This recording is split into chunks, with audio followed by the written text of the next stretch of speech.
Então vamos lá. Oi, seres humanos, tudo bem com vocês? Meu nome é Marta. Hoje a gente vai falar sobre, na realidade, uma continuação sobre as aves, tá?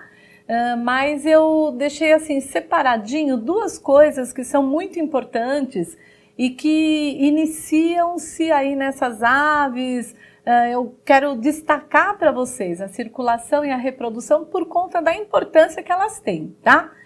Daqui a pouquinho a gente vai falar aqui da circulação e eu vou falar qual é a importância. Mas antes de tudo, só fazendo bem um resumão do que a gente tinha visto lá na outra aula, né? Então, o que é importante demais para vocês saberem e não esquecerem? Eu botei uma listinha aqui para vocês não esquecerem jamais, tá? Então, primeira coisa, né? A gente tem os dois grupos de aves e as que voam. Elas têm toda uma característica interessante do corpo para que elas possam voar. Quais são elas? Formando a aerodinâmica desse corpo com a quilha, cobertura leve de penas, né?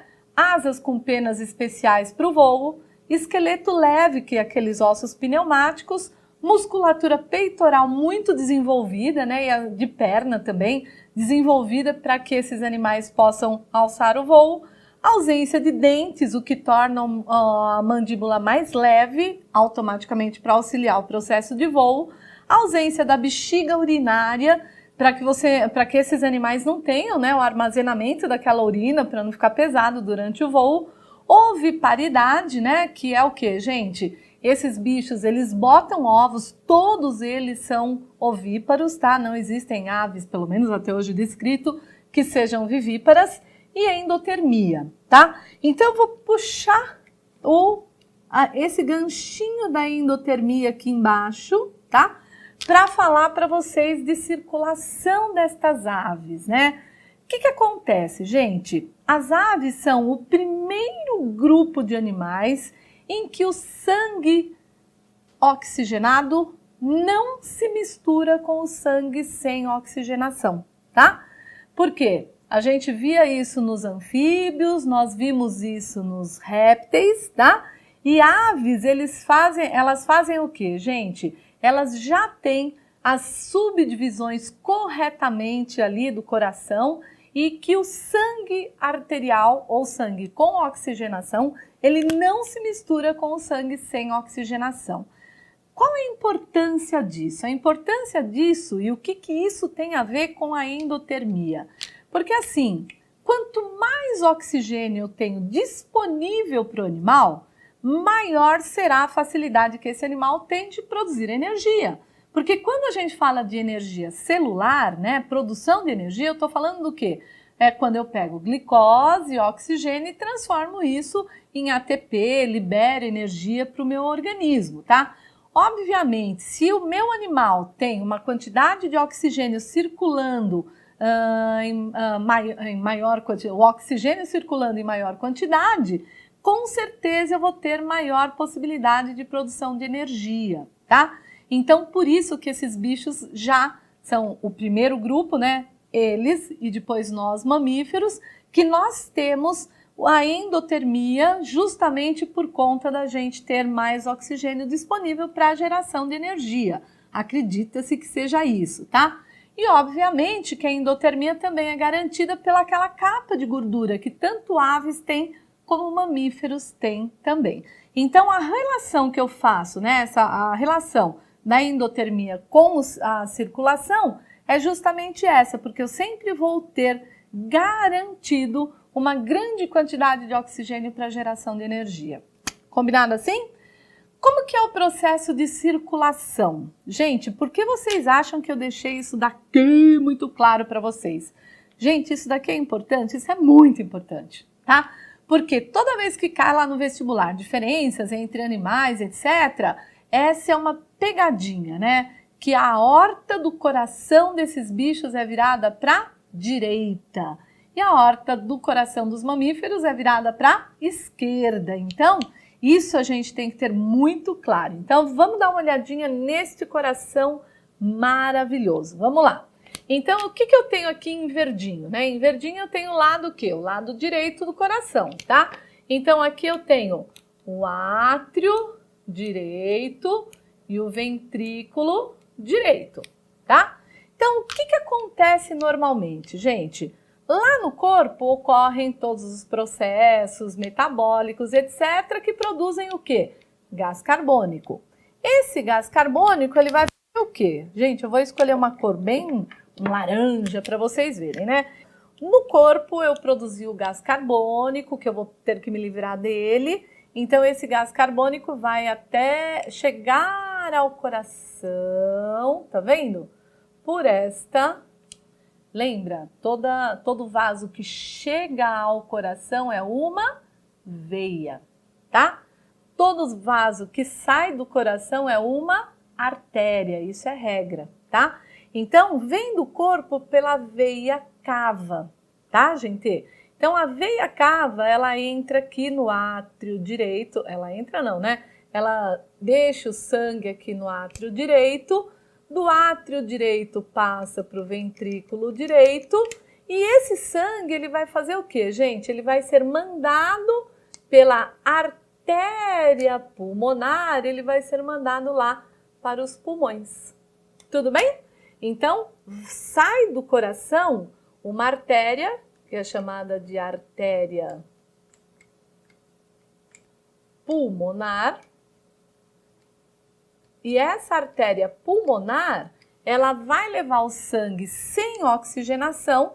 Ela leva o sangue para onde, gente? Ela vai levar o sangue para os pulmões, tudo bem? Essa artéria sai de onde, gente? Essa artéria sai aqui do ventrículo direito, tudo bem? O que acontece lá nos pulmões, gente? Lá nos pulmões vai ocorrer um processo que nós chamamos de hematose, certo? Que é a troca gasosa. O que tem além dos pulmões? O que eu tenho nessa região aqui para as aves, gente? Que nós já falamos. Aqui nos pulmões eu também tenho um adendozinho que são os sacos aéreos, né? Que são aqueles sacos que auxiliam aqui o processo todo de voo, tá bom? Bom, o que mais que vai acontecer? Lá no pulmão ocorreu a hematose, esse sangue tem que voltar para o coração, não tem? Então, ele vai voltar para o coração por uma veia, né? Então, volta aqui dos dois pulmões, por uma veia, que é a veia pulmonar. Tudo bem? Volta para onde, gente? Para o átrio esquerdo. Do átrio esquerdo vai para o ventrículo esquerdo. E do ventrículo esquerdo sai quem, gente?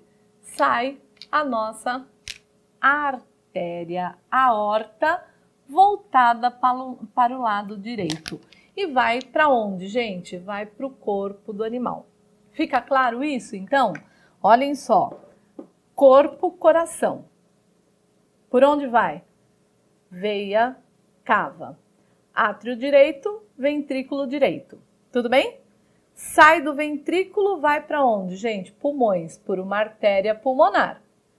Oxigenou, o que vai acontecer? Volta para o coração por uma veia pulmonar. Átrio esquerdo, ventrículo esquerdo. E aí o que acontece?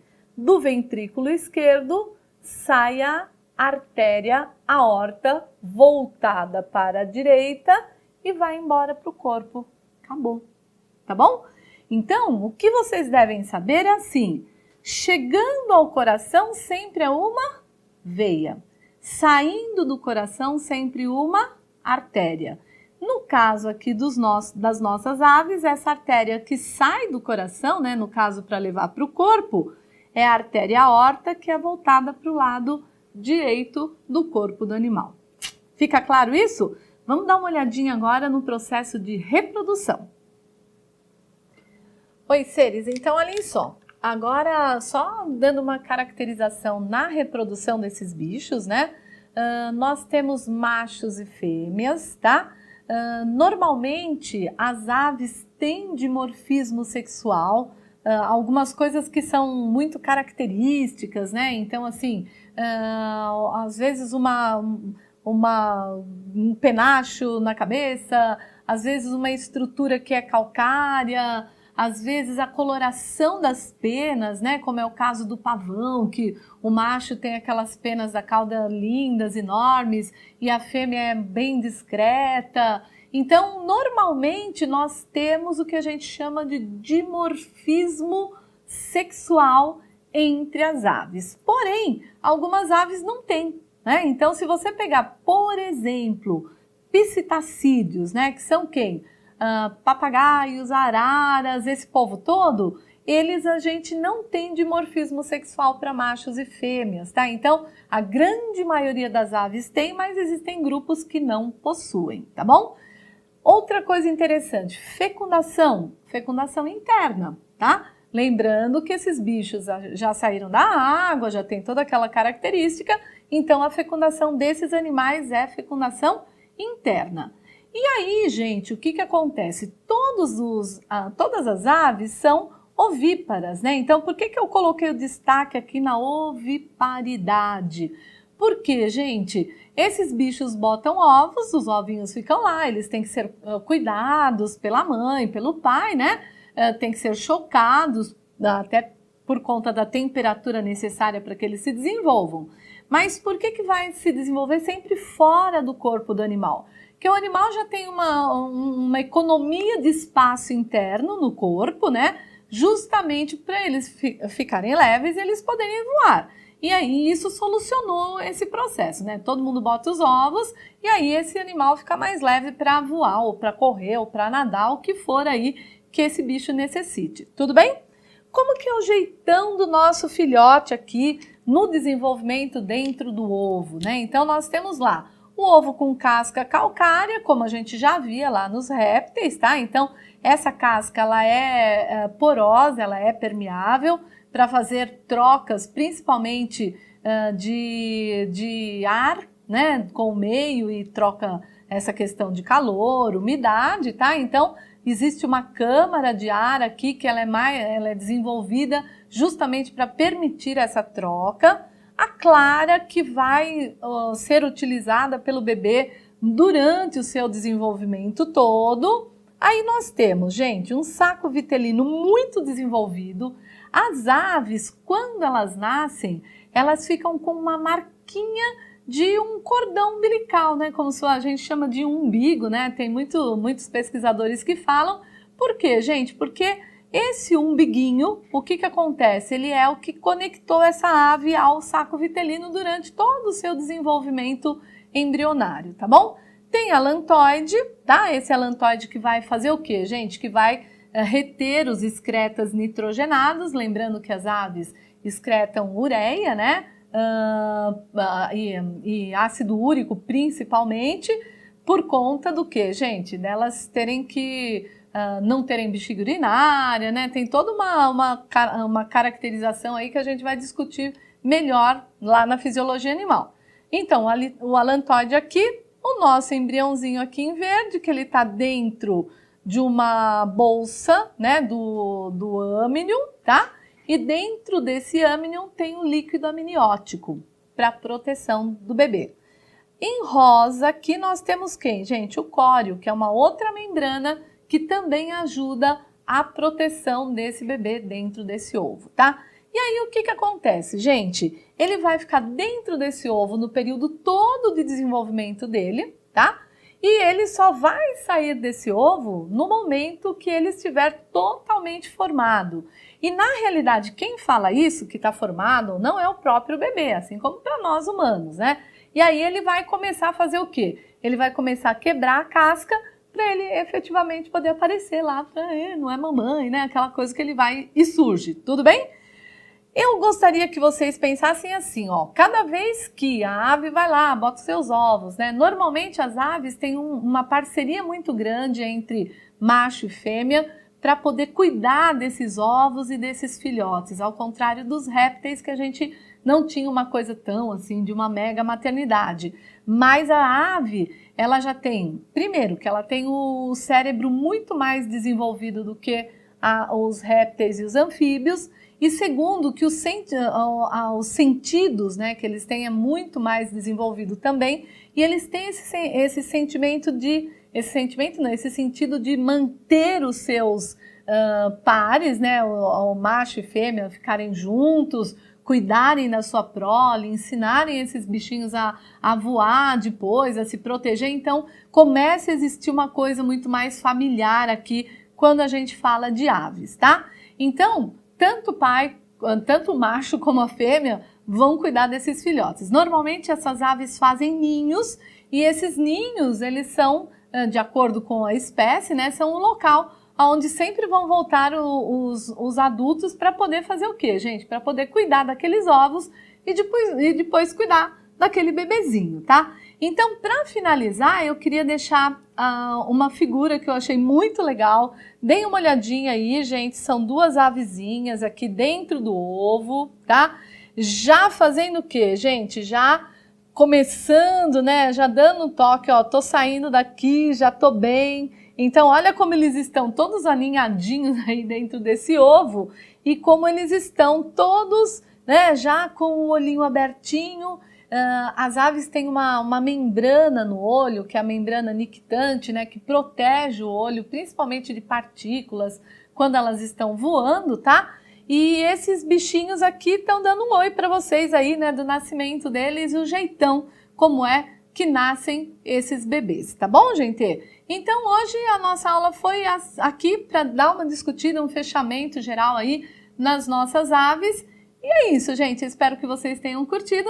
A gente se vê na próxima. Um beijo no coração de todos e até mais!